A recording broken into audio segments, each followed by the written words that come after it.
पापखण्डनं स्वभक्तिचित्तरञ्जनं सदैव नन्दनन्दनम्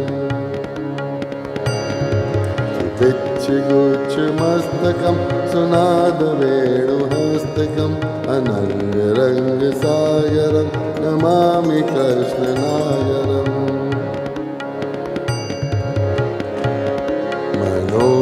मनोजगर्वमोचनं विशाललोललोचनं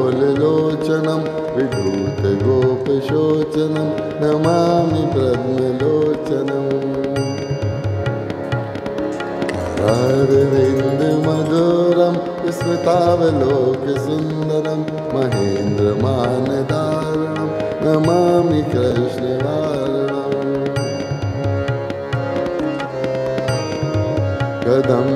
कदम्बसूनकुण्डलं सुचारुगण्डमण्डलं व्रजाङ्गनैकवल्लभं नमामि कृष्णदुर्लभम् यशोदया समोदया सगोपया सनन्दया युतं सुखैकदायकं नमामि गोपनायकम् सदैव पादपङ्कजं मदीयमानसे निजं ददानमुत्तमालकं नमामि नन्दबालकम् समस्तदोषशोषणं समस्तलोकपोषणं समस्तगोपमानसं नमामि नन्दलालसम् भवोभरावतारकं भवाब्धिकर्णधारकं यशोमतीकिशोरकं नमामि चित्तचोरकम् गन्तकान्तभङ्गनं सदा सदा लङ्घनं दिने दिने नवं नवं नमामि नन्दसम्भवम्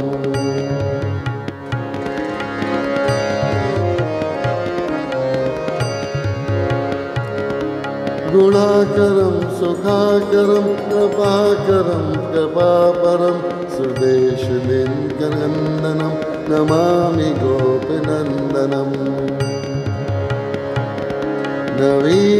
नवीनगोपनागरं नवीनकेलिलम्पटं नमामि मेघसुन्दरं तत्प्रभासत्पथम् समस्तगोपनन्दनं पदं हृजयकमोदरं नमामि कुञ्जमध्यगं प्रसन्नभानुशोभनम् कामकामदायकं ग्रगन्तचारुसायकं रसालवेणुगायकं नमामि कुञ्जजायकम् विदग्धगोपिका मनोज्ञतल्पशयनं नमामि कुञ्जकाननं प्रवर्धवाग्निपायनम् किशोरकान्तिरञ्जितं प्रगञ्जनं सुशोभितं गजेन्द्रमोक्षकारणं नमामि श्रीविहारिणम्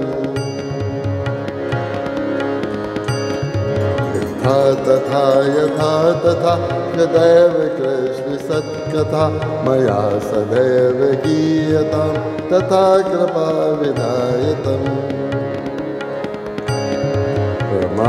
एकाष्टकाद्वयं जय जपत्यधीतधीतयः पुमान् सनन्दनन्दने भवे सुभक्तिमान्।